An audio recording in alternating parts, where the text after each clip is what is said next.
Well, with me right now is Captain Larry Kurtz of the Orange County Fire Authority. He is their public information officer. Nice to see you again. Thanks for having me on board again. Thank you. Yeah, it's always a pleasure, and we're actually going to be talking to you first and talking to a couple other folks. Our about education water. specialists. Yeah, about water safety. Great to have you here today. It's been a busy time. Yes, it has.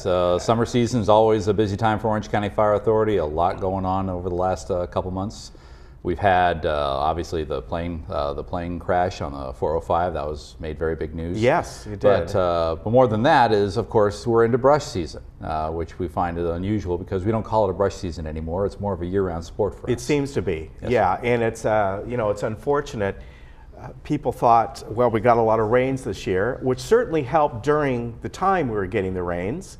And I think, I don't know, in this area, my rain gauge, in fact, I just checked it because it keeps a running total. It's about 17 inches of rain we got this year. But with that, a lot of growth happens and then we dry out so quickly. That's right? absolutely correct. Yeah. During the winter months, we had a tremendous amount of rain, which on the good side, it creates a problem. You know, it doesn't make a problem for a drought anymore. Right. The 5-year drought in the Southern California area, we don't have that issue. The bad news is that it creates a whole bunch of new grass growth, what we call it a grass crop all over the hills. When you take a look in the hills during the spring, it's very green, it's very beautiful, but unfortunately it's some of the first things that dry out during the summer months. So what happens is we have a lot of these very small intensity but fast moving fires. We call it light flashy fuels. Yeah. There's the light fuels, which are the small grass, the tumbleweeds that you see. Then there's the medium fuels, which are the brush. Those are usually about 3 to 7 years of age. And then you have the big heavy duty trees. Now when you have fires in the small dry brush, it doesn't burn very intensely. You don't get a lot of heat from it. You don't get a lot of flame length from it. And we can do what we call a direct attack on it, where we can actually put firefighters on the line. And we're showing something here. Now, this was the Pendleton fire, am I right? This is the Pendleton fire. And what we have is, we've had 3 of those. What these guys are doing, they're called a backfiring operation. Now, this is a fire that we actually started, and people ask us, why are we putting fire on the ground? They think, are you crazy? There's a reason behind it. What we do is we actually take a fire break, a parking lot, or we create a fire break with our bulldozers. And then we light a fire on the fire side of that fire break. Now what happens is that fire goes up the hill and heads towards the main body of fire that's coming down toward the road. And then what occurs is those 2 fires come together and then they cancel each other out, and that's how we put out these fires. During the last 3 fires that we've had at Camp Pendleton, this is the primary way that we were actually able to contain these fires. So you actually can use fire to fight fire. Now I want to mention here, you guys didn't put up those storage containers. It just was probably a benefit that they were there. It was, actually, it was. We checked with the military there because of Camp Pendleton. They have a lot of bullets, they have a lot of rockets, they have a lot of bombs that they use over there. Well, for those of our viewers who are ex-military, they know a lot of things that go boom on those bases. So we checked with them, asked them, nothing in there is going to explode, and they said, no, everything is perfectly fine. So they just walked along the top and threw flares off the back of the fence there to start the fire. Then we wait for the fire to get maybe 10, 15 feet in, and then we just put out the fire nearest the road, and then it continues on up the side of the hill. Camp Pendleton, they have their own firefighters, of course, but you work with them along with CAL FIRE when it's needed. Am I correct? Yes, we do. Yeah. Camp Pendleton has its own fire agency. What we have is a thing called a mutual aid agreement. Right. It's not just with Camp Pendleton, it's with all of our partner agencies, Riverside, San Bernardino, Los Angeles County, San Diego County. And what we have is during the off season, we have contracts with each other saying, hey, if you have a fire in your area, we will come and bring X number of resources and hardware to your fire. In converse, during when we have fires here in Orange County, they bring their hardware to come help us out. And so this way that we have plenty of manpower, plenty of hardware to fight these fires wherever they occur. And this is happening right now. I know the fire up in Mariposa. I don't know if Orange County went up there, but certainly local agencies are up there to help. Yes, the Deitweiler fire. Yeah. That one I believe is up to 80,000 acres. They have 60% containment as of this morning, according. So they're making good progress there. We have a couple of strike teams up there. Now a strike team is 5 fire engines formed together as a single team. So we have a couple of strike teams out. The Metronet cities, the cities that are not covered by Orange County Fire Authority, like Garden Grove, Orange City, Anaheim, they have units out there as well, and they're all assisting. Now we have these resources out of the area, and people ask the question, well, what happens if we have a fire here in Orange County? We have plenty of manpower, we have plenty of firepower, plenty of equipment here to cover our own dirt. Right. What we do is we always take in consideration how much stuff we're not sending the entire, Yeah, exactly. we're not sending all our toys over the border to go help them out. We are keeping stuff here for ourselves. Yeah, in fact, one time, I don't know how long ago it was, but I remember you guys going out to Catalina. Yes. Which the worst part was the trip boat over. Trip. Yes. To get our fire engines over to Catalina Island, we used an LCAT over Camp Pendleton. Once again, stepped up for us. What these are hovercraft that they use to transport tanks and heavy-duty trucks. They're enormous hovercraft that you can put 4 or 5 fire engines on. So we drove these things on, and they actually floated us over. And you get up on the beach, and the door goes down, and you drive right off on the beach. It's sort of a different kind of amphibious landing of sorts. Exactly. But instead of the military, it's the fire agency showing up. And of course, that kind of helped in reverse. It was more serpentitious in that when that plane went down on the 405 freeway, one of the first people on scene there happened to be an off-duty firefighter from Avalon, from Catalina, am I yes, right? Captain John Meffert from the Avalon City Fire Agency. He was actually on his way to the airport to go with his fiancée on a vacation. And when that plane hit the ground, interestingly enough, his car was the only vehicle that was hit by the plane. Now, you and I both know, and as well as all your viewers out there, know how busy the 405 can get. I mean, that was incredible. Yeah, the fact that the plane only hit one vehicle was extraordinary. Fortunately, the 2 people that were in the aircraft, from what I understand, they have been released from the hospital. They are recovering. They do have a long road of recovery to get back to 100% full health. But the good news is we can replace planes, and we can replace pieces of freeway, but we can't replace people. Yeah, and that's the most important thing of all. Yeah, so that turned out as well as it possibly could have been. I mean, it was really quite amazing that they, in a sense, they didn't walk away. Well, I think the wife did. The wife did. But in a sense, they did. Yeah, that's absolutely great. Right. And for Captain Meffert to be there, to immediately help out, to immediately engage. Yeah. You and I, we both see a lot of stories today in the news, a lot of depressing things, a lot of very bad things happening all over the world.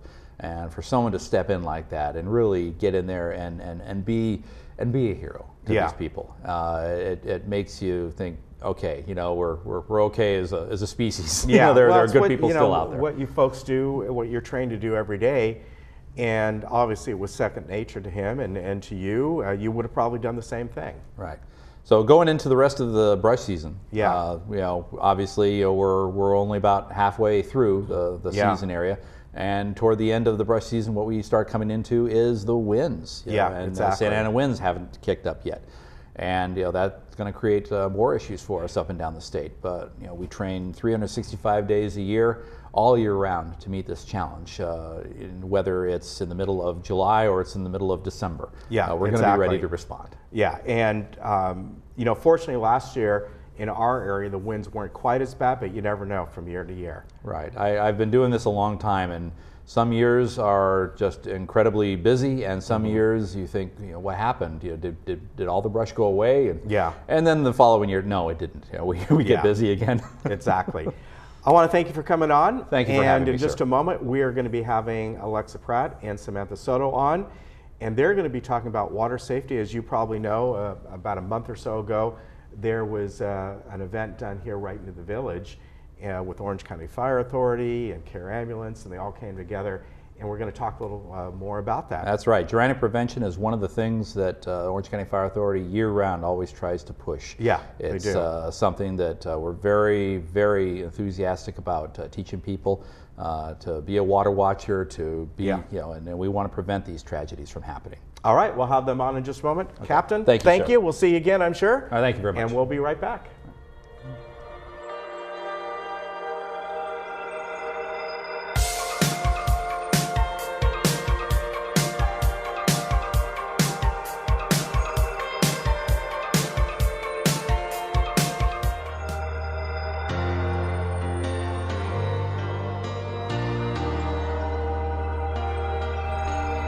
Welcome back. Well, water safety in this community and beyond is highly important, not just for the summer, but throughout the year. We have great weather here, and as you folks know, people swim year-round.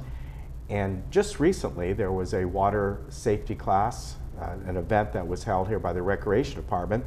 Well, today we have on two of the education specialists with the Orange County Fire Authority, Alexa Pratt and Samantha Soto. Alexa, good to see you again. Good to see you again, too. And it's the first time I've met Samantha. You're new to this. Yes, I am. I'm in the education position. Yes. Yeah, you were dispatcher for several years. Yes, sir. I was for Orange County Fire. So very different.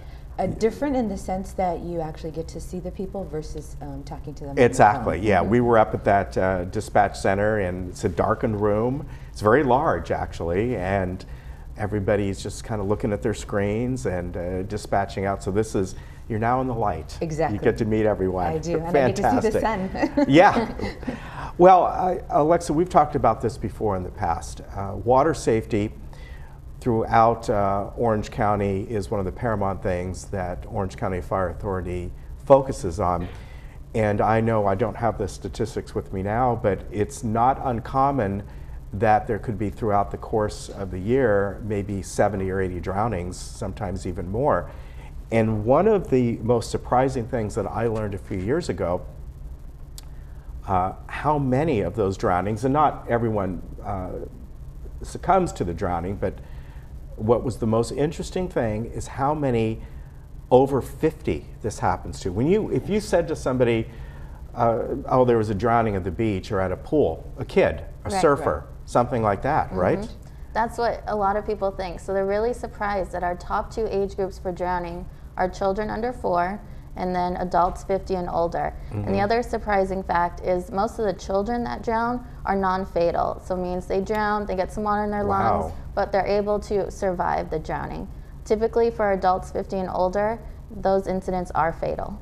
And you know, when it comes to children, Samantha, we were talking about this a little while ago, that quite often what happens, and we're going to go over the Water Watcher program in just a moment, yes, they can get out into a pool that's maybe not guarded without a gate, but often it might be a pool party, a family gathering, and there's no one person keeping an eye on what's going on, right? Correct. We always want you to watch your children when they're in the water. Somebody should be designated to be the water watcher. Yeah, and these are the tags. You folks have had these for several years now, and I know you passed these out. And it's almost like, you know, I don't want to necessarily use the word lifeguard, but it's almost a designated lifeguard in a sense. They may not have the skills for that, but they're there to sit there for 15, 20 minutes.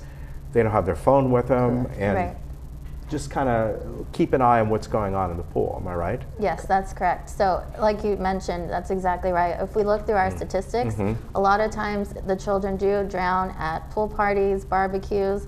There's so many adults around, and because of that, everyone assumes someone else is watching. Yeah. So with the Water Watcher tag, we ask that you wear it, and it even has a little message that you're a sober adult who knows how to swim, who's okay with taking responsibility, and it's your sole job to watch the children in the water, not on your phone, on a magazine, or talking to people, eating food. And then the nice thing about, if there are a lot of adults around, then after 15, 20 minutes or so, then you pass it on to the next adult. Someone else is responsible, and you're free to go get a drink or check your cell phone, enjoy the party. Yeah, exactly. Now, when it comes to older adults, and of course, we're going to focus a little bit more on pool safety here, but you know, at the beach, there's a lot of reasons why people can drown at the beach. Right. The rip tides, of course. They're not familiar with the strong surf, or you know, maybe they were drinking a little bit at the pool or out at the beach. When it comes to the pool, one of the main campaigns we have this right here, think twice before swimming alone. Am I right? Yes, correct. That's one of our messages. Because of our older adults that are swimming alone, that's why the incidences are so much more higher of fatality. They're swimming alone, they're by themselves doing their laps, something happens either medically, they slip under, and because no one is around, no one is able to get help for them. Yeah. So by the time someone finds them in the pool, it's too late. They've been under for too long, and unfortunately, they've passed on by then. Yeah, and Samantha, you can have someone there that they don't have to be in the pool with you, they don't have to swim. Correct. But they're a water watcher They're a while water you're watcher. going back and forth, right? Yes, and if something should happen, they're able to call 911 for you, and the dispatchers can walk you through the scenario until the firefighters arrive on scene. Yeah, exactly. And one of the things that people have to be cautious of course, is, you know, summertime, you're around the pool, maybe you have something to drink, something alcoholic. That's all good, but that can really play into some problems as well. Yeah, and we've seen that a lot in the spa too. In the spas, you yeah, have exactly. a cocktail, you're sitting in the spa, And- suddenly you're a little drowsy, you're feeling the effects of whatever you were having to drink, and you slip under, and again, another instance of drowning. It's not always the pool and beach. We see it at the spa, the bathtub, you're lounging. It can happen in any source of water. Yeah, exactly. And one of the things that people need to be cautious of is just walking around the pool as well, because you can slip, you can fall, hit your head, and there you're in. If nobody else is around, there's a problem right there. Right. Nobody to call 911 for you. Yeah. And that's, I know for me, we have a little spa, an in-ground spa, and I have plants around it. We have a fence around it. But often I'll go out to trim the plants that are around there. And because it's a drop, a 2-foot drop into the pool, well, I'm not worried about drowning so much. I'm worried about hitting my head against a very small area around there. And so I don't do that unless someone's home, just in case. So, you know, you got to consider it all the time.